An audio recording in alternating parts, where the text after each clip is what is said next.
아멘. 오늘도 하나님을 예배하는 우리 세강의 모든 성도님들을 위해 하나님 우리 아버지와 우리 주 예수 그리스도로부터 은혜와 평강이 넘치시기를 주님의 이름으로 축원합니다. 시편 23편은 많은 성도들에게 너무나 유명한 말씀이고 인기 있는 말씀입니다. 그래서 다른 성경은 잘 암송하지 못해도 이 시편 23편은 암송할 정도로 널리 알려진 그러한 말씀입니다. 설교의 황태자로 불리웠던 이 찰스 스펄전 목사는 이 시편 23편을 시편의 진주와 같다라고 말했습니다. 그리고 헨리워드 비처는 시편의 나이팅게일이라고 했습니다. 그리고 알렉산더 맥클라렌 목사는 이 시편을 읽고 눈물을 닦아보지 않은 사람을 어떻게 성도라고 말할 수 있겠느냐라고 유명한 말을 했습니다. 여러분, 이 시편은요, 환난과 고난 가운데 있는 사람들, 그리고 슬픔 가운데 있는 사람들을 위로해 주고 두려움 가운데 있는 사람들에게 평안을 선물해 주었습니다. 이 시편은 불치의 병으로 고통을 받고 있는 사람들, 또 죽음에 직면한 사람들에게 말로 다 할 수 없는 위로와 소망을 주었던 말씀입니다. 저는 말씀을 준비하다가 이런 놀라운 실화를 보게 되었습니다. 어떤 한 중년 신사가 원인을 알 수 없는 그러한 병에 걸려서 여러 유명하다는 병원을 찾아다녀 보았지만 신경성 질환이라는 이러한 진단 외에는 뚜렷한 소견이 없었습니다. 이분은 낮이면 불안하고 초조해서 밤이면 누군가가 막 목을 조이는 것 같이 너무나 가슴이 답답하고 잠을 이루지 못했습니다. 또한 밤마다 심한 가위에 눌려서 소리를 지르는 이러한 일도 너무나 많이 있었습니다. 급기야 오랫동안 다니던 직장도 결국에는 사직할 수밖에 없었고, 어느 날 그 모습을 안타깝게 보고 있던 친구가 기독교인 의사가 진료하고 있는 정신과를 소개해 주게 되었습니다. 그래서 이 환자는요, 의사에게 자신의 질병과 상태에 대해서 아주 자세하게 설명하게 되었습니다. 이 환자의 이야기를 듣고 있던 의사가 말하기를, 선생님, 너무 염려하지 마십시오. 그 병을 제가 꼭 고쳐드리겠습니다. 그동안 많은 여러 의사들을 만나보았지만 애매모호한 진단 끝에 효과도 분명하지 않은 약봉지를 지어주거나 또 장기간의 치료를 필요로 한다는 이 불확실한 처방을 내려주는 것이 전부였는데, 아니 의사는 확신에 찬 말로 그렇게 치료해주겠다고 한 말을 듣고 이 환자는 너무나 의아했습니다. 그래서 의사는 메모지에 무엇인가 메모를 하더니 하얀 봉투를 내밀며 이런 말을 했습니다. 선생님의 병은 웬만한 약으로는 고칠 수 없는 그런 병입니다. 제가 매우 귀한 약을 처방했으니까 지시대로 지어서 복용하십시오. 그런데 약을 짓기 전에, 약국에 가시기 전에 먼저 오늘 밤에 조용한 시간에 혼자 이 처방전을 꼭 읽어보십시오. 그래서 이 환자는 집에 돌아와서 온 가족이 잠든 시간에 조용한 밤에 봉함된 처방전을 뜯어보았습니다. 거기에는 이런 메모지가 나왔습니다. 처방전, 귀하의 신속한 쾌유를 기원하며 다음과 같이 처방합니다. 약의 이름, 구약, 약의 종류, 시편 23편. 용법치 용량, 하루 5차례, 식전 식후에 물 없이 천천히 씹어서 드십시오. 기타 사항, 꾸준히 장기 복용하셔야 뚜렷한 효과를 볼 수 있습니다. 이 처방전을 보는 순간 이 환자는요, 너무나 화가 치밀어 올랐습니다. 마치 사기당한 것 같은 그런 기분이었습니다. 그래서 화가 나서 그 처방전을 쓰레기통에 집어던지고 말았습니다. 그러나 그날 밤도 한숨도 자지 못하고 불면증에 시달려 했습니다. 또 가위에 눌려 여전히 큰 고통 속에서 밤을 지새야만 했습니다. 일주일 가까이 지났지만 병세는 더 악화되고 말았습니다. 도저히 견딜 수 없는 상황에 이르자 지푸라기라도 잡고 심정으로 그 처방전을 휴지통에서 꺼내어 다시 성경책에서 시편 23편을 찾아서 그 독서 카드에 옮겨 적게 되었습니다. 그리고는 의사의 지시에 따라서 하루에 5차례씩 천천히 읽기 시작했습니다. 일어나자마자 한 번, 아침 먹고 나서 한 번, 점심 먹고 나서 한 번, 저녁 식사 후에 한 번, 그리고 잠자리에 들기 전에 한 번, 모두 합해서 정확하게 매일 5번씩 시편 23편을 읽었던 것입니다. 그리고 한 달이 지났습니다. 어느 날 아침에 이 시편 24편을 천천히 읽게 되었습니다. 여호와는 나의 목자시니 내게 부족함이 없으리로다. 첫 절을 암송하는 순간 갑자기 가슴 속에서 어떤 무거운 응어리가 흐물흐물하게 풀어지는 것 같더니 갑자기 이 가슴이 뜨거워지기 시작했습니다. 그리고는 영혼 깊은 곳에서 한 번도 경험해보지 못한 통곡이 터져나왔습니다. 자신의 아집과 하나님 없이 살아왔던 교만이 무너지고 하나님 앞에선 자신의 참모습을 보게 되었던 것입니다. 하나님의 말씀 앞에 드러난 자신의 참모습을 발견하고 그동안 자신이 하나님 앞에 살았던 그 불순종한 삶을 산 것을 뼈저리게 후회하고 회개했던 것입니다. 그렇게 시편 23편의 말씀을 읽다가 하나님을 만난 후에 하나님의 사랑과 치료를 경험하게 되었던 것입니다. 그의 병이 완전히 씻은 듯이 깨끗이 나았습니다. 사랑하는 성도 여러분, 혹시나 여러분 가운데 영적인 침체나 또 과거의 상처와 아픔 때문에 교란한 분들이 있습니까? 자신의 과거와 상처와 아픔과 또 현재의 고통스러운 상황에만 주목하지 말고 자신을 새롭게 하시고 자신을 회복시키시는 하나님을 바라봐야 된다는 겁니다. 우리도 이 말씀을 통하여 놀라운 치유와 회복의 은혜를 경험하기 바랍니다. 하나님은요, 우리의 영혼을요, 능히 살릴 수 있는 분이십니다.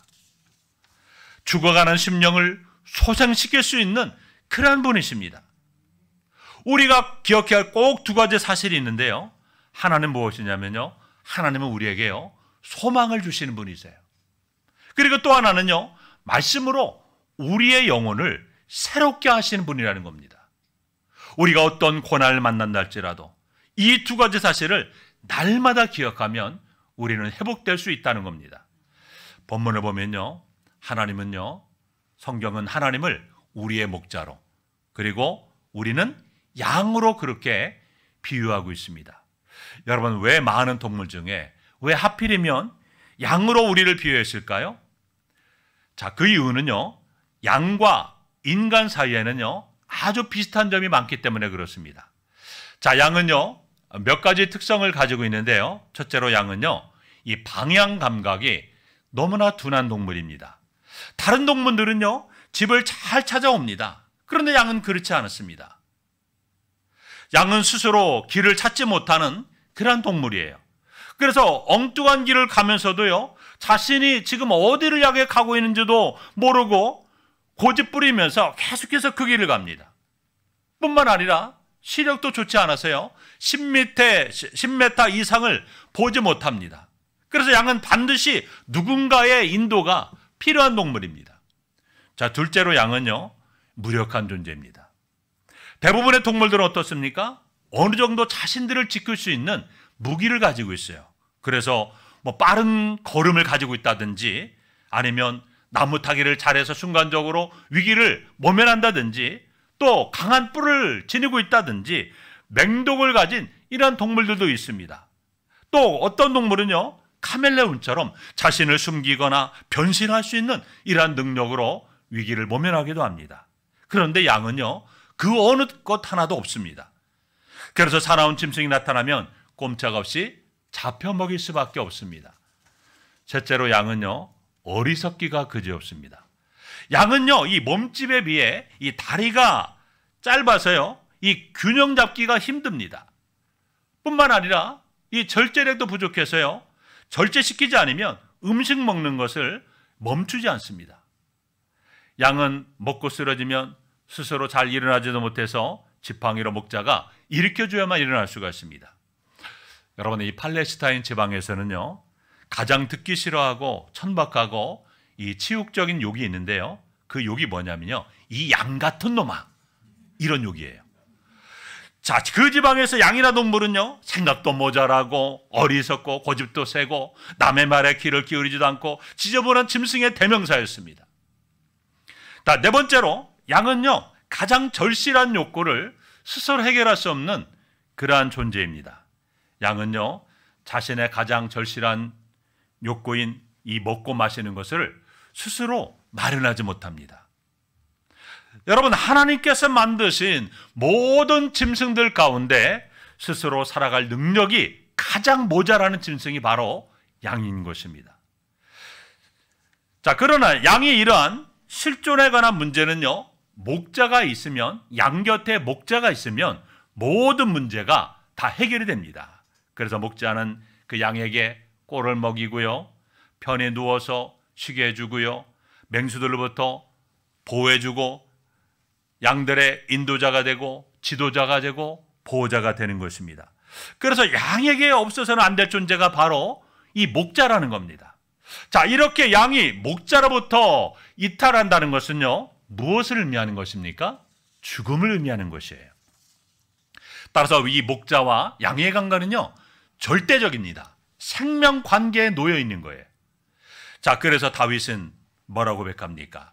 여호와는 나의 목자신이라고 고백합니다. 다윗도요, 평생 하나님을 목자로 섬기고 살았습니다. 그는 양처럼 목자 대신 하나님의 음성을 듣고 순종하며 살아갔습니다. 그러나 현대인들에게 목자는 누구일까요? 무엇이 목자일까요? 많은 현대인들에게서도 목자는요, 오, 돈은 나의 목자시니 내가 부족함이 없으리로다. 오, 권력과 힘은 나의 목자시니 내가 부족함이 없으리로다. 지위는 나의 목자시니 내가 부족함이 없으리로다. 인맥은 나의 목자시니 내가 부족함이 없으리로다. 그런데 이런 현대인들은 과연 참된 만족과 기쁨을 누리며 살아가고 있을까요? 그렇지 않습니다. 실망감과 불안감과 두려움 가운데 여전히 살아가고 있습니다. 여러분의 삶 가운데도 공허감과 외로움과 실망과 좌절감이 있다면 하나님께서 나의 목자가 되시지 않기 때문에 그렇다는 겁니다. 그러나 영원하신 하나님이 나의 목자가 된다면 우리는 부족함이 없는 것입니다. 그 이유가 무엇일까요? 본문은 여호와께서 우리에게 목자가 되시는 두 가지의 중요한 이유를 우리에게 말씀하고 있습니다. 첫째로 여호와께서는 양떼의 필요를 채우시며 인도자가 되시기 때문입니다. 우리 본문 2절과 3절 말씀을 우리 다 함께 한번 읽어보겠습니다. 시작.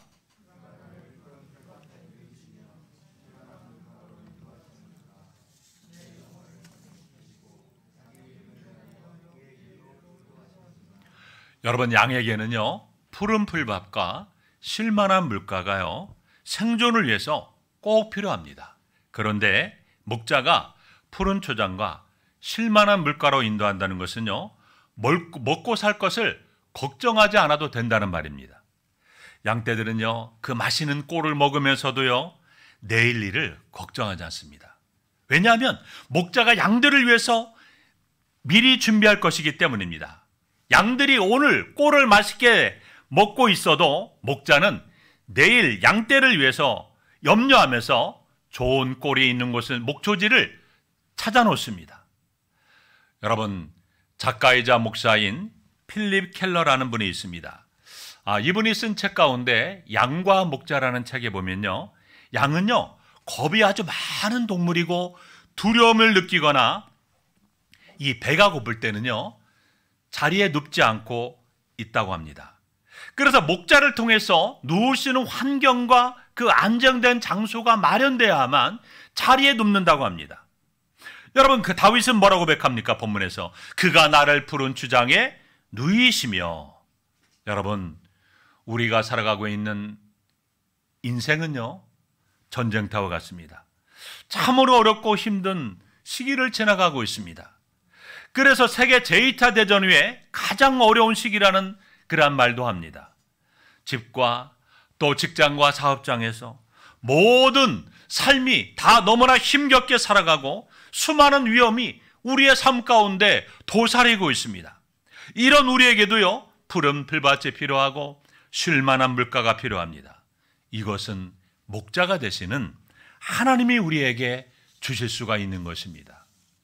그런데 현대인들은 이것을 모르고 그런 곳을 찾아다니고 있습니다. 그래서 어떤 분들은 이민을 찾아 떠나는 분들이 있고요, 또 최고로 안전하고 편안한 집을 건축해서 사는 분들도 있습니다. 여러분, 미국의 애리조나주에 이 억만 장자들이 은퇴한 후에 모여 사는 선밸리라는 곳이 있습니다. 그곳은요, 모든 것이 아주 현대화된 시설로 호화로운 곳일 뿐만 아니라 55세 이하는 입주가 금지라고 합니다. 그런데 이곳에서는요, 일반 평범한 동네에서 볼 수 있는 아이들의 시끄럽고 떠도는 소리도 없고요, 또 갖가지 음식 냄새를 풍기는 노점상도 없습니다. 또 길거리나 벤치에서 누워 자고 있는 그러한 노숙자도 없습니다. 그곳에는 자동차도 이 노인분들이 놀라지 않도록 하기 위해서 시속 25km 이하의 속도로만 차가 달려야 됩니다. 하지만요, 그곳에 살아가는 사람들은요, 보통 사람들보다 치매 발병률이 훨씬 높다는 놀라운 연구 결과가 나왔습니다. 그래서 우리나라의 유명한 박사가 그곳에 실제 가서 조사를 해봤습니다. 그곳을 가서 보니까요, 지상낙원이 따로 없었어요. 모든 편의시설이 완벽하게 다 갖춰져 있었고요, 또 최고의 의료시설과 최고의 실력을 가진 의사들이 있었습니다. 그런데 연구 결과 그곳에 있는 사람들이 치매에 걸린 이유는요, 아이러니컬하게도 다음과 같았습니다. 일상적으로 겪는 스트레스가 하나도 없고, 생활구에 대한 걱정도 없고, 생활에 아무런 편향이 없기 때문에 오히려 그것이 병을 유발했다는 것입니다. 그래서 이곳에 있던 많은 사람들이 다시 자신이 살던 예전의 마을로 돌아간다고 합니다. 사랑하는 성도 여러분, 양은요, 목자가 없으면 죽게 됩니다. 다른 동물들은 스스로 얼마든지 살아갈 수 있지만 양은 혼자서는 살아갈 수가 없어요. 마찬가지로 양과 같은 우리도요, 우리의 목자가 되시는 주님이 없이는요, 우리도 살아갈 수 없습니다. 목자 되신 그 주님께서 나를 눕게 하신다고 했습니다. 두렵고 불안한 시대에 하나님께서 우리의 목자가 되셔서 우리의 놓을 것을 찾으시고 준비하신다는 것입니다. 여러분, 우리가 예수를 믿는 순간부터 우리는 혼자가 아니에요. 주님께서 우리 인생을요, 인도해 가기 시작하십니다. 양은 방향 감각이 아주 둔하기 때문에 자주 길을 잃어버리고 엉뚱한 길로 찾고 갑니다. 엉뚱한 길로 가면서도 자신이 지금 어디를 향해서 가고 있는지도 모릅니다. 그러나 고집세게 계속해서 그 길로 나아갑니다. 여러분, 이것이 우리의 모습인 것입니다. 그러나 주님은 이런 우리를 인도해 가십니다. 쉴만한 물가로 인도하시고 의의 길로 인도하신다라고 말씀하셨습니다. 의의 길은 편리한 길, 편안한 길이 아닐 수도 있습니다. 그러나 이 의의 길은요, 바른 길입니다. 주님은 우리를 의의 길로 인도하시는 분이신 것입니다.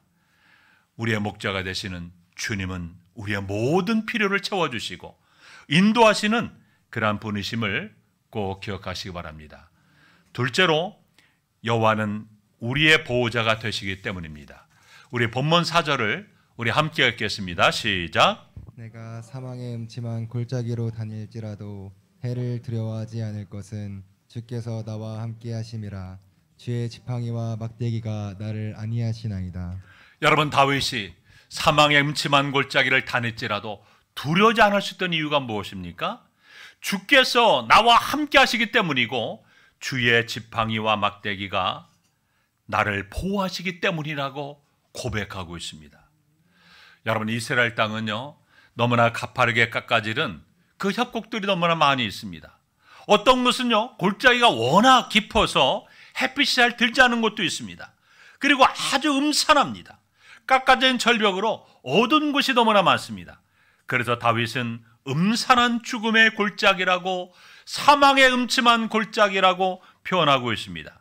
그런데 목자들은요, 1년에 한두 번은요 꼭 양떼를 거느리고 이 음산한 협곡이나 어두운 골짜기를 지나야 합니다. 이 목자가 가까운 곳에는 양떼들을 먹일 풀이 없어서 미리 정해놓은 목초지로 그 수많은 양떼들을 거느리고 험한 산을 넘어가야 됩니다. 그런데 그것은요 결코 쉬운 일이 아닙니다. 할 수 없이 목자는 어느 길로 갑니까? 골짜기나 계곡으로 들어서서 길을 가로질러 가게 됩니다. 그런데 그곳은요 메마른 광야가 연속적으로 이어지다가도 갑자기 깎아지른 듯한 협곡이 나오고 골짜기 사이에 길이 나 있는 그러한 지형이 너무나 많습니다. 골짜기는 너무나 깊고 거기를 지날 때 여러분 기분이 너무나 좋지 않습니다. 양쪽에 높이 솟은 벼랑에서는 흙더미가 언제 쏠지도 모르고요. 또 어두운 계곡에서는 맹수의 위협이 도사리고 있습니다. 뿐만 아니라 양을 훔쳐가는 강도들도 많이 있습니다. 하지만 목자는 자기의 양떼를 풍요로운 목재조로 인도하기 위해서 어쩔 수 없이 그 죽음의 골짜기를 지나야만 합니다. 그 골짜기는요 잔잔한 물이 흐르고요 꽃이 아름답게 피어 있고요 새가 날아다니는 그러한 곳이 아닙니다. 아름답고 쉬어가고 싶은 그러한 골짜기가 아니라 너무나 위험하고 어둡고 음산하여 빨리 벗어나고 싶은 죽음의 골짜기입니다.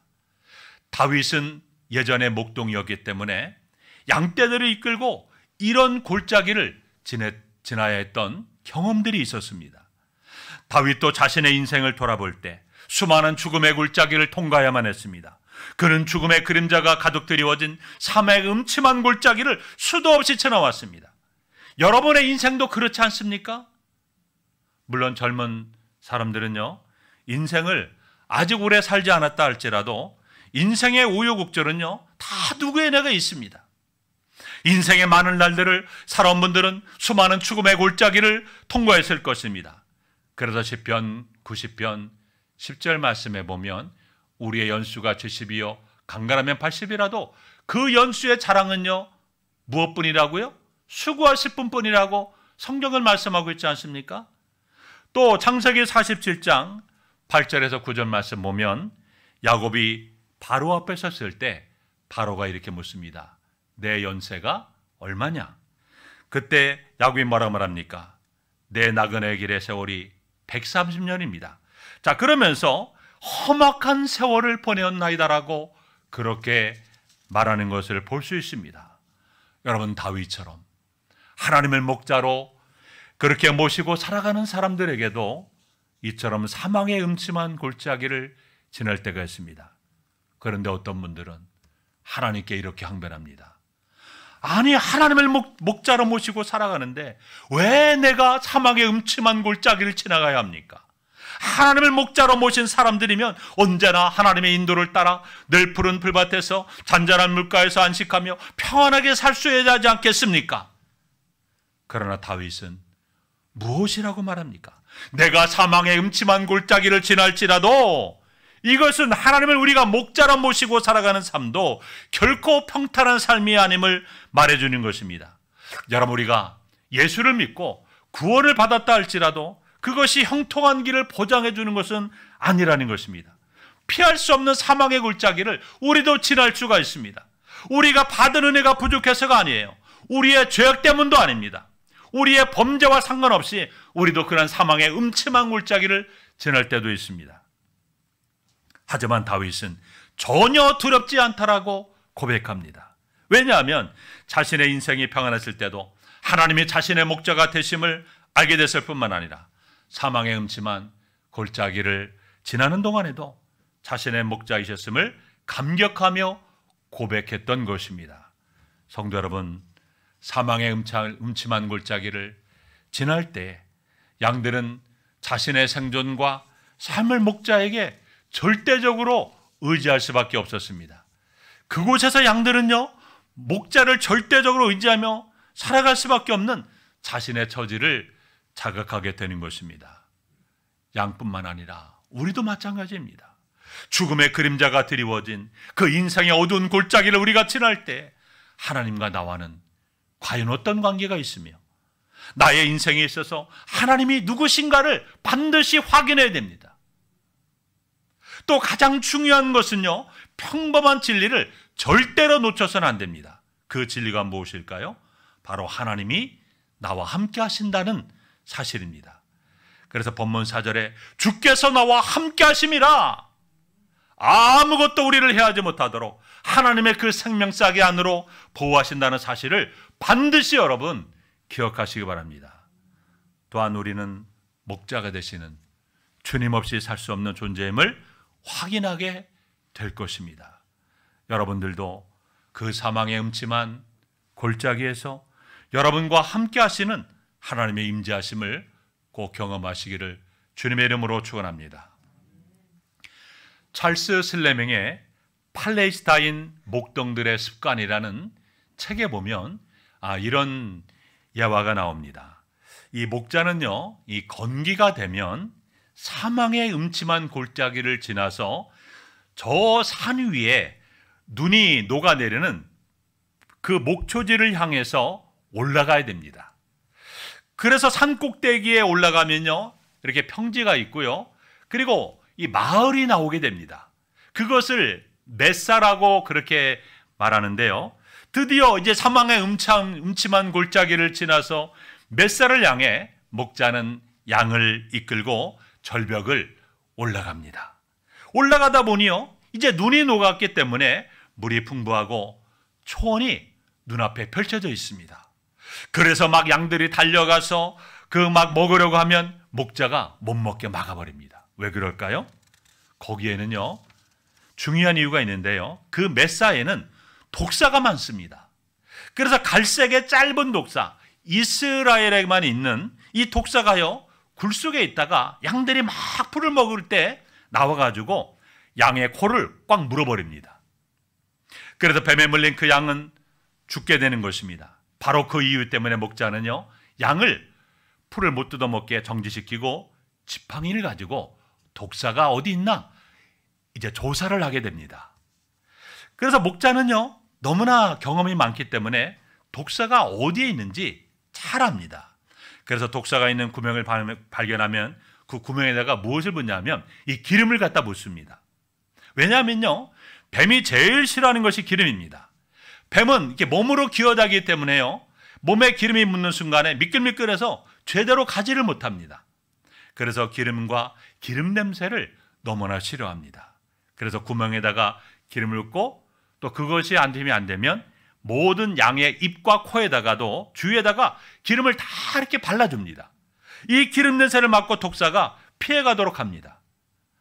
그래서 성경은 오늘 본문에서 뭐라고 합니까? 원수들의 목전에서 기름을 바르셨습니다. 원수가 있는 곳에서 푸른 초장을 배설하신 것입니다.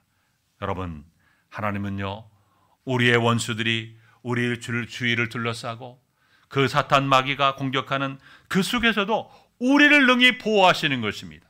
목자가 되신 하나님을 여러분, 우리는 믿어야 됩니다. 이 하나님 믿고 난 다음에 다윗은 무엇이라고 고백합니까? 우리 본문 6절 말씀 우리 함께 읽겠습니다. 시작. 인자하심이 반드시 나를 따르리니 내가 여호와의 집에 영원히 살리로다. 선하심과 인자하심이 반드시 나를 따를 것입니다. 원수들은 다윗에게만 있는 것이 아니라요, 우리에게도 있습니다. 우리의 신앙을 무너뜨리기 위한 악한 세력들은요, 친구의 모습으로 다가오기도 하고 또 이웃의 모습으로 다가오기도 합니다. 때로는 고통스러운 환경 가운데 하나님의 선하심을 믿는 신앙으로부터 함정을 파고 올무를 놓기도 합니다. 우리를 공격하기 위해 사탄 마귀는 끊임없이 진을 치고 있습니다. 또한 악한 질병도 우리를 무너뜨리려고 있습니다. 그러나 하나님은 그 앞에서 우리에게 상을 베푸시고 기름으로 우리 머리에 부으십니다. 바로 그 하나님의 선하심과 그 인자하심이 평생토록 영원토록 따를 것입니다. 그래서 다윗은 이렇게 결심합니다. 내가 여호와의 집에 영원히 살리로다. 아멘. 사랑하는 성도 여러분, 18세기에 미국의 대각성운동을 일으켰던 이 조나단 에드워즈는요, 당시 커다란 죄악에 대해서 이런 말을 했습니다. 우리에게 가장 커다란 두 가지 죄악이 있는데요. 하나는요, 하나님의 백성들이 그들의 주인이신 하나님을 두려워하지 않고 살아가는 것이고요. 또 다른 하나는 그분이 자신들의 하나님 되심을 기뻐하지 아니하는 거라고 했습니다. 우리가 살아가고 있는 이 세상의 모습을 보면요, 이 세속주의 영향으로 인해서 신앙이 너무나 많이 오염되어 가고 있습니다. 그래서 성경을요, 바르게 이해하지 못하고요, 그릇된 시각으로 기독교 신앙을 갖게 되는 사람들이 너무나 많이 있습니다. 그러나 우리는요, 성경 말씀을 그대로 믿고 올바른 신앙을 가져야만 됩니다. 우리는 하나님의 말씀을 통하여 하나님이 누구시고 또 그 앞에 살아가는 우리 자신의 신앙과 삶과 신앙의 모습이 어떠해야 되고 또 하나님과의 관계가 어떠해야 하는지 분명히 깨달아야 되는 것입니다. 그러므로 성도 여러분, 시편 23편 말씀을 통하여 여러분 모두가 다 하나님을 목자로 모시고 살아가므로 하나님께서 여러분의 모든 필요도 채워주시고 또 여러분의 삶을 인도해 가시고 또 언제 어디서나 여러분의 삶을 보호해 주시고 원수의 목전에서 상을 베푸시는 이러한 놀라운 은혜를 경험하는 여러분의 삶이 되시기를 주님의 이름으로 축원합니다. 기도하겠습니다. 하나님 아버지 감사합니다. 하나님께서 우리의 목자가 되시고 우리는 그의 기르시는 양이라고 오늘 말씀을 통해서 깨닫게 하신 하나님, 날마다 우리가 하나님을 목자로 모시고 살아감으로 말미암아 언제나 우리의 모든 필요도 채워주시고 또 우리의 모든 삶을 철저하게 인도해 가시며 또 악한 세력들로부터 우리를 보호해 주시고 원수의 목전에서 상을 베푸시는 은혜를 경험하는 삶이 되기 원합니다. 많은 사람들이 하나님을 목자로 섬기고 살아가는 것이 아니라 돈을 목자로 자신의 권력과 힘을, 지위를, 인맥을 목자로 섬기고 살아가는 이 시대에 우리는 하나님만을 목자로 섬기고 살아가므로 하나님께서 우리의 모든 삶 가운데 개입해 주시고 함께해 주심으로 말미암아 이 땅에서 어렵고 힘든 이 시대 목자가 되신 하나님이 우리의 모든 삶 가운데 함께 하시는 놀라운 은혜가 임하게 도와 주시옵소서. 예수님의 이름으로 기도하옵나이다.